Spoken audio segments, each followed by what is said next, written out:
Hasteko, egoitza elektronikoaren webgunean sartuko gara. Gero, sartu online tramiteetan botoian sakatuko dugu. Egoitzan sartzeko NAN elektronikoz, baku edota bestelako ziurtagiri digital batekin sartu gaitezke.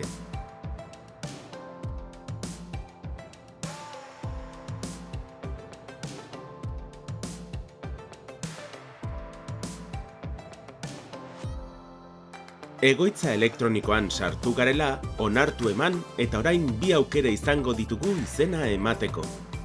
Goiko lupan gaitasun ekonomikoarengatiko idatziz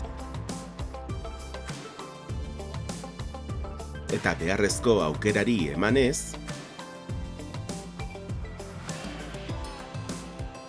edo azpian dugun udal ogasuna aukeran klik egin, eta gero gaitasun ekonomikoarengatiko ordainketa eskaera aukerari eragingo diogu. Behin barruan eskatu botoiari eragin. Eskaera egitean guretzako edo senide batentzako egin daiteke. Hasteko, izenari dagokion eskatu alta botoiari klikatu. Lehen atalean, gure datu pertsonalak dituen formularioa aurkeztuko zaigu. Hemen beharrezkoa izango dugu zehaztapen guztiak ematea. Beharrezkoa baldin bada, dokumentuak erantsi ditzakegu gure eskaerarekin.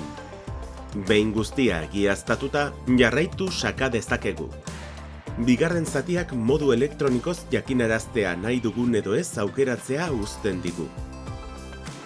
Onartu egiten badugu, gure helbide elektronikoa eta mugikor zenbakia ziurtatzea eskatuko zaigu. Ez badugu onartzen, postaz bidali daiteke jakinarazpena helbide bat aukeratuz edo gehituz. Behin modua aukeratu dugunean, jarraitu dezakegu. Hirugarren atala sartu ditugun datuen laburbilpena da.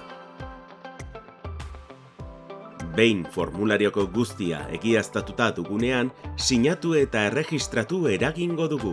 Edozer aldatu beharko balitz, aldatu sakatu. Kredentzialak behin berriz sartuko ditugu.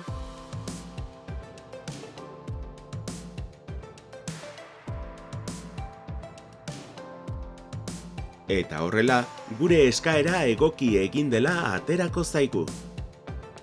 Sarrera erregistroa ikusi klikatuz, beharrezko informazioa, dokumentuak eta baita loturiko beste tramiteak ere erakutsiko dizkigu.